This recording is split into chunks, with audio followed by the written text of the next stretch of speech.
Phuoc Tuy Province, South Vietnam. March 15, 1969. Sergeant Jim Davies lay absolutely motionless in the undergrowth. His SLR rifle pressed against his shoulder, his breathing so controlled it was nearly imperceptible. He'd been in this exact position for 4 hours. 4 hours without moving more than his eyes. 4 hours watching the trail junction 30 meters below his hide position. The tropical sun hammered down through the canopy, turning his camouflaged uniform into a personal sauna. Sweat pooled in the small of his back. A column of ants explored the terrain of his left arm. He let them. Movement meant death. Movement meant compromise. And compromise meant the entire patrol of 5 men. Hidden in positions the Americans would have considered impossibly close to enemy territory, would be fighting their way out against a numerically superior force. Davies was Australian SAS, and the Australians didn't fight fair. 3 kilometers to the west, an American infantry company was executing a search and destroy sweep through the same area. Davies could hear the distant crack of small arms fire, the thump of M79 grenade launchers. Textbook American tactics. Make contact, call in artillery, establish a fire base, count the bodies. By tomorrow, they'd claim 10 enemy KIA, maybe 15. They'd lose 2 or 3 of their own. The enemy would disperse, regroup, and be back in a week. Davies' patrol had been in position for 3 days. They'd eaten cold rations, slept in 2-hour shifts, and hadn't fired a single round. Because when the SAS finally pulled their triggers, every bullet would count. No artillery, no air support, no extraction choppers on standby. Just patience, precision, and a kill ratio that defied everything the Americans thought they knew about jungle warfare. When the first Australian SAS squadron deployed to Phuoc Tuy Province in 1966, American officers didn't know what to make of them. These weren't the conventional Australian infantry battalions that had been serving alongside U.S. forces since 1965. These were something different entirely. Major Robert Sullivan of the U.S. 173rd Airborne Brigade watched an Australian SAS briefing in May 1966 and later wrote in his after-action report, "They described patrol sizes of 4 to 6 men operating for up to 14 days without resupply. No artillery support coordinates, no planned extraction points. I initially assumed there had been a translation error in their tactical doctrine. There had been no translation error. The American military machine in Vietnam operated on overwhelming firepower and rapid mobility. Search and destroy operations typically involved company-sized elements, 120 to 150 men, sweeping through suspected enemy areas. Contact meant calling in everything: artillery, helicopter gunships, tactical air support, more infantry. The U.S. had the capability to put a staggering amount of ordnance on target within minutes. The Australians, by contrast, were sending 4-man patrols into the jungle with nothing but the ammunition they carried and a radio. Lieutenant Colonel David Jackson, commanding officer of 1st SAS Squadron, explained his unit's philosophy to bewildered American counterparts. "We don't go looking for fights. We go looking for intelligence. And if the opportunity presents itself for a perfectly executed ambush, we take it. Otherwise, we watch, we record, and we report." The Americans were polite but skeptical. In their experience, small patrols in hostile territory had 2 options: get reinforced or get dead. The idea that you deliberately avoid calling in support seemed tactically suicidal. "They're good soldiers," one U.S. battalion commander told a visiting journalist in 1967. "But their numbers are too small to make a strategic difference. We respect what they're trying to do, but warfare in Vietnam requires mass and firepower." The statistics would eventually prove otherwise. Between 1966 and 1971, Australian SS operations in Vietnam would result in approximately 492 confirmed enemy killed against fewer than 5 SAS deaths from enemy action. The mathematics were stunning, roughly 100.1. Even more remarkable, the SAS achieved this ratio while operating in smaller numbers, with less support and, according to American doctrine, using insufficient force levels. They were supposed to be the ones getting ambushed and overrun. Instead, they were ghost hunting the hunters. The skepticism wasn't limited to Americans. Some conventional Australian infantry officers also questioned the SAS approach. One Australian battalion commander remarked, "4 blokes in the scrub for 2 weeks? What can 4 blokes accomplish that my rifle company can't do better?" The answer, it turned out, was quite a lot. The Australian Special Air Service Regiment traced its lineage to British SAS operations in World War II and Malaya. When Australia committed combat forces to Vietnam in the early 1960s, military planners recognized that conventional tactics used against the Japanese in World War II wouldn't work against an insurgency. The British experience in the Malayan Emergency, 1948-1960, had proven that deep jungle patrols, intelligence gathering, and surgical strikes could defeat communist guerrillas. Australian officers who had served in Malaya brought those lessons to Vietnam. Captain Barry Peterson, one of the early Australian advisors in Vietnam, recalled, "In Malaya, we learned that the jungle wasn't our enemy, it was our ally. Small patrols using stealth could operate for weeks in hostile territory if they mastered fieldcraft. We didn't announce our presence. We became part of the landscape." The first Australian SAS troops deployed to Vietnam in 1962 as part of the Australian Army Training Team Vietnam, AATTV. These were individual advisors, not formed units. They trained South Vietnamese soldiers in reconnaissance and guerrilla tactics, often operating in areas the Americans wouldn't enter without battalion-sized elements. Warrant Officer Kevin Dasher Wheatley, one of these early advisors, was killed in action in November 1965 during a Viet Cong assault while covering the evacuation of his wounded patrol. He was posthumously awarded the Victoria Cross. His death underscored both the dangers of small unit operations and the courage required to execute them. By 1966, Australian commitment had expanded to include 1st Battalion Royal Australian Regiment and supporting units. But it was the arrival of 3 Squadron Australian SAS Regiment in February 1966 that would revolutionize Australian operations in Phuoc Tuy Province. The SAS selection and training process was brutal. Candidates underwent psychological screening, physical endurance tests that broke grown men, and jungle warfare training that made American Ranger School look gentle. The attrition rate exceeded 80%. Those who made it through weren't just physically tough. They were intelligent, adaptable, and possessed almost supernatural patience. Sergeant Frank Cashmore, who served 3 tours with the SAS in Vietnam, explained the mindset. "American patrols moved through the jungle. We lived in it. We could stay in an ambush position for days if necessary. Most blokes couldn't handle that mentally. It took a particular personality, patient, observant, comfortable with silence and solitude." The SAS operational philosophy centered on 4-man patrols: a patrol commander, a medic, a signaller, and a scout. Sometimes they'd operate as 5- or 6-man patrols, but the principle remained the same: small, invisible, lethal. Their equipment reflected this philosophy.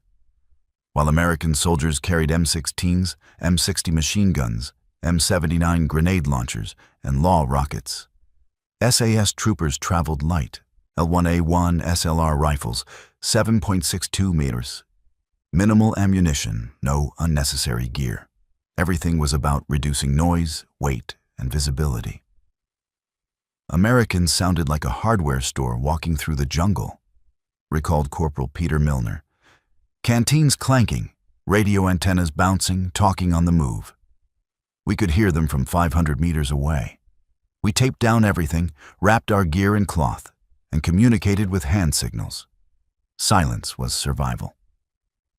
Operation Surfside, September 1966. The operation that first demonstrated the lethal potential of Australian SAS tactics began on September 14, 1966. A four-man patrol from 3 Squadron, call sign 10 Alpha, inserted by helicopter into suspected Viet Cong territory northwest of Nui Dat.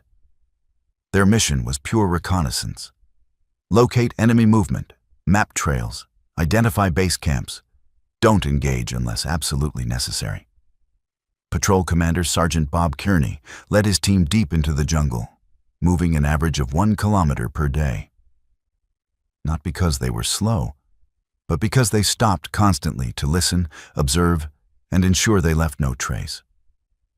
On day 3, they discovered fresh signs. Recently used trails, discarded food containers, footprints. Enemy forces, substantial numbers, were operating in the area.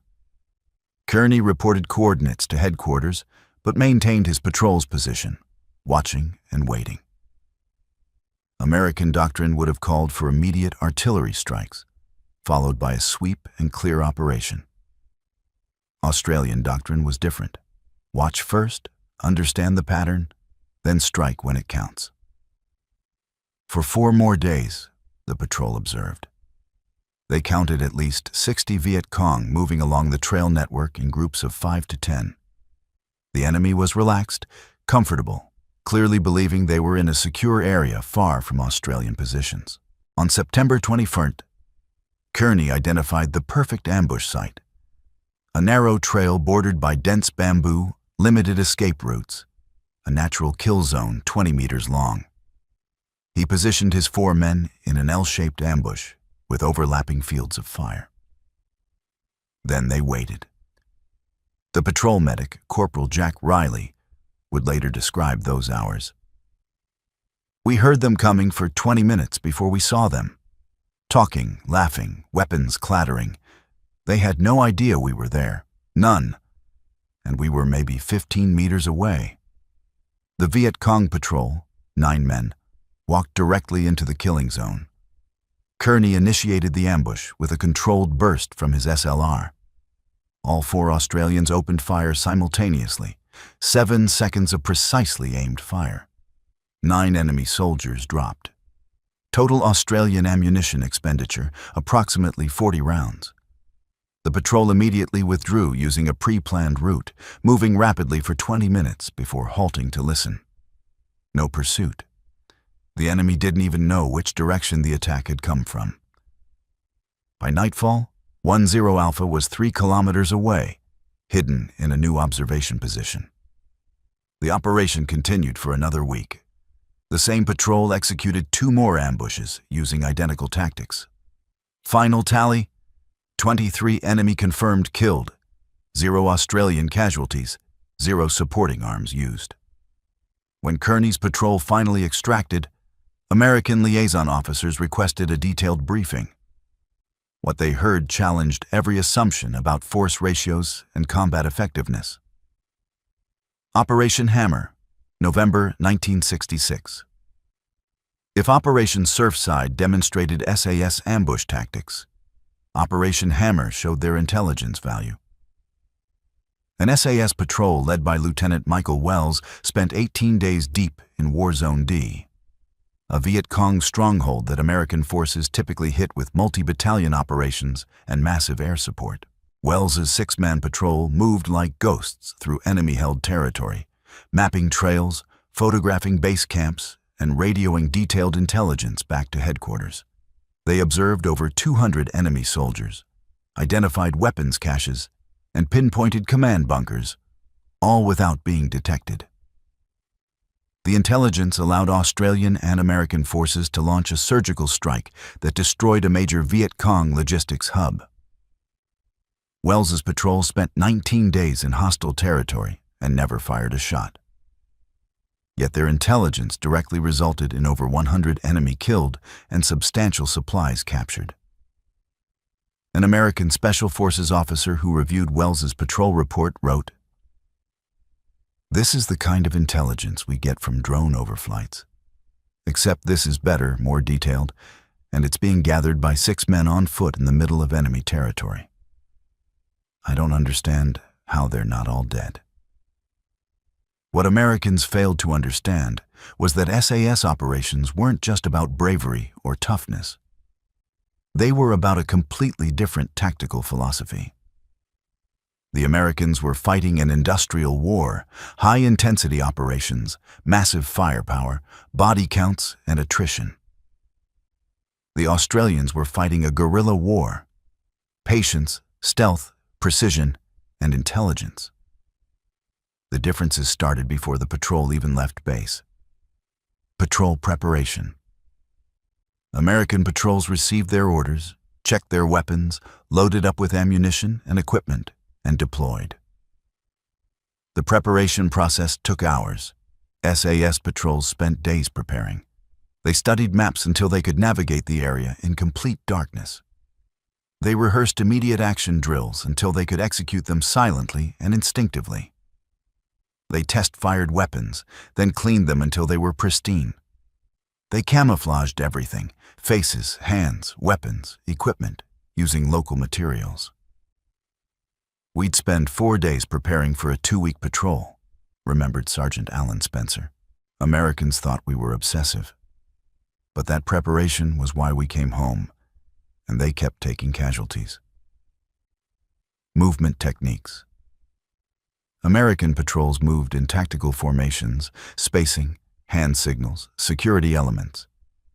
But they moved relatively quickly and often followed terrain features like trails or ridge lines. SAS patrols moved in what they called hard routine. Absolute silence, extreme spacing, sometimes 20 meters between men. Avoid all trails, move through the thickest vegetation. Their average daily distance was 1 to 2 kilometers. They'd stop every 50 meters to listen. They'd freeze for an hour if they heard anything suspicious. Americans couldn't understand why we moved so slowly, said Corporal Trevor Davis. They'd say, "At that rate, how do you cover your area?" We'd say, "We don't cover areas. We find the enemy and we kill them. That's the only metric that matters." Ambush philosophy.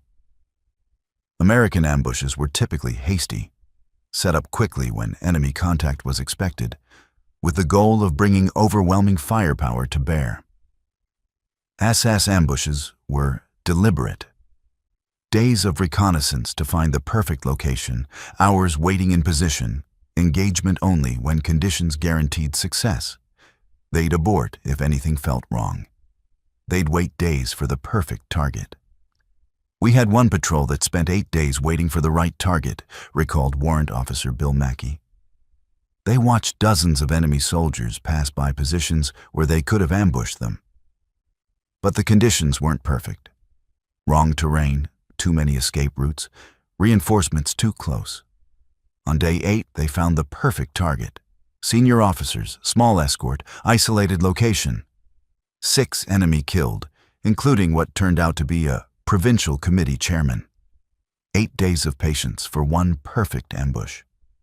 Enemy adaptation. The Viet Cong weren't stupid. They quickly learned that operating in Phuoc Tuy province carried specific risks. Australian veterans reported captured enemy documents, warning soldiers about ghost patrols that appeared from nowhere, killed precisely, and vanished. The enemy adapted by increasing security on trails, varying their routes, and moving in larger groups. But these adaptations played into SAS strengths. Larger groups were easier to track and made better ambush targets. They started moving in groups of 20 or 30 for protection, said Lieutenant Jim Hughes. That was actually better for us. Bigger targets, easier to track, and we'd just wait until they were strung out on a trail before initiating. In a proper SAS ambush, maybe 8 or 10 would actually be in the killing zone when we opened up. The rest would panic and run, usually away from us. We'd take our kills and be gone before they could organize. The American forces tried to replicate SAS tactics with mixed results. U.S. LRRP, Long Range Reconnaissance Patrol, teams and SOG, Studies and Observations Group, units adopted some SAS techniques with considerable success. These elite American units achieved impressive results using similar small team tactics. But conventional American infantry struggled with the SAS approach. The problem wasn't courage or capability. It was systematic and cultural. American units operated on short rotations, one-year tours, with individual replacement systems that meant units never had stable personnel. SAS squadrons deployed for one-year tours but maintained unit cohesion, with the same teams training and operating together for years. American tactics emphasized firepower and calling for support. SAS tactics emphasized silence and self-sufficiency. Asking Americans to give up artillery and air support felt like asking a boxer to fight with one hand tied behind his back. We tried running smaller patrols using Australian tactics, one American company commander told a reporter in 1968. But my men were trained to call in fires and maneuver with support. When things went wrong, their instinct was to radio for help. The Australians' instinct was to disappear. That's not something you can teach in a few weeks. It's a completely different mindset. Operation Goodwood, November 1967. By late 1967, Australian SAS operations had achieved a terrifying efficiency. Operation Goodwood demonstrated the pinnacle of their effectiveness. Over a 3-week period in November 1967, 5 SAS patrols operated simultaneously in a 25-square-kilometer area of suspected enemy territory. Using coordinated reconnaissance and precisely timed ambushes, these 25 men killed 47 confirmed enemy soldiers while suffering 0 casualties. One patrol, led by Sergeant Peter Grierson, executed what may have been the most one-sided engagement of the war. Grierson's 5-man team established an ambush position on a trail junction after 3 days of surveillance. On November 18th, a Viet Cong supply column, 18 porters carrying rice and ammunition, escorted by 9 armed soldiers, walked into the killing zone. The ambush lasted 6 seconds. All 27 enemy soldiers were killed or mortally wounded. Australian ammunition expenditure, 134 rounds. The patrol withdrew immediately and was never pursued. We'd counted them coming down the trail, Grierson reported in his after-action debrief. 27 packs, 27 men, single file, 15 meters from our position. We initiated when the last man entered the zone. Within 6 seconds, it was over.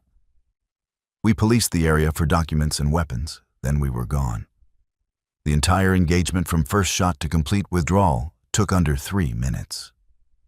American officers analyzing the engagement struggled with the mathematics.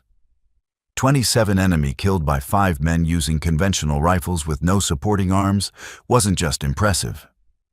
It was nearly impossible by American tactical standards. The 100-1 ratio? Between 1966 and 1971, Australian SAS squadrons in Vietnam officially recorded approximately 492 confirmed enemy killed in action. SAS losses from enemy action were 4 killed and 14 wounded. The ratio exceeded 100.1. These numbers didn't include probable enemy deaths, wounded who later died, or kills that couldn't be confirmed because patrols had to withdraw immediately. The actual ratio was likely higher. For comparison, American forces in Vietnam achieved roughly 20.1 kill ratios at the tactical level. Still impressive, but nowhere near SAS numbers. And American ratios came with massive artillery and air support expenditures. The SAS ratio was achieved with rifles and sometimes grenades. We fired maybe 20,000 rounds of rifle ammunition in 5 years of operations, estimated one SAS squadron commander. Americans were firing that in a week in some areas. But our 20,000 rounds killed nearly 500 enemy soldiers. That's 1 enemy killed for every 40 rounds fired. Americans were expending thousands of artillery shells, hundreds of airstrikes, and tens of thousands of small arms rounds for every confirmed kill. Vietnamese perspective captured enemy documents and post-war interviews revealed that Viet Cong and North Vietnamese forces genuinely feared Australian SAS patrols. Nguyen Van Minh, a former Viet Cong company commander who defected in 1968, told Australian interrogators, "We could predict American operations. We knew where they would land helicopters, where they would establish bases, when they would conduct sweeps. We couldn't predict the ghost soldiers. They appeared in places we thought were secure, killed our people, and vanished. We never saw them. We found our dead. But the killers were gone." Another captured document, translated by Australian intelligence in 1969, warned VC cadres, "Australian patrols operate in our rear areas with no regard for their own safety. They appear to be suicidal in their willingness to engage superior forces. They rely on perfect ambush positions and fire discipline. Do not travel in groups smaller than 15 men. Vary routes daily. Post security at all times, even in areas we control." The irony was profound. The Vietnamese were describing the Australians as suicidal risk-takers, when the entire SAS philosophy was about minimizing risk through superior preparation and patience. When Australian forces withdrew from Vietnam in 1971 to 1972, they left behind a tactical legacy that military theorists are still analyzing. The SAS had proven that in counterinsurgency warfare, precision matters more than mass, and intelligence matters more than firepower. The lessons influenced how Western Special Operations Forces approached later conflicts. British SAS operations in Northern Ireland, American Special Forces in Iraq and Afghanistan, and counter-terrorism units worldwide studied Australian SS operations in Vietnam. The emphasis on small team operations, detailed intelligence, and surgical strikes became standard special operations doctrine. But the broader lesson, the one American conventional forces struggled to absorb, was more fundamental. You can't win a guerrilla war using industrial-age warfare. The Viet Cong and North Vietnamese weren't trying to hold territory or win battles. They were trying to outlast American will. Search and destroy operations killed thousands of enemy soldiers, but didn't address the strategic problem. The Australians understood this instinctively. They weren't trying to win the war with SAS operations. They were trying to protect their own forces, gather intelligence, and inflict maximum casualties with minimum risk. They succeeded brilliantly at those limited objectives. "We never thought we'd win the war," reflected former SAS officer Major Ian Teague years later. "That wasn't our job. Our job was reconnaissance and direct action. We did that job better than anyone in Vietnam, better than the Americans, better than the South Vietnamese, better than anyone. We're proud of that. But individual tactical excellence can't overcome strategic bankruptcy." Back in that jungle clearing in March 1969, Sergeant Jim Davies finally squeezed his trigger. 3 VC soldiers dropped in the kill zone below his position. His patrol withdrew silently through predetermined routes. By sunset, they were 5 kilometers away. The enemy never knew what hit them, never knew where the shots came from, never saw their killers. 100 to 1. Not because Australians were better soldiers, but because they fought a different war.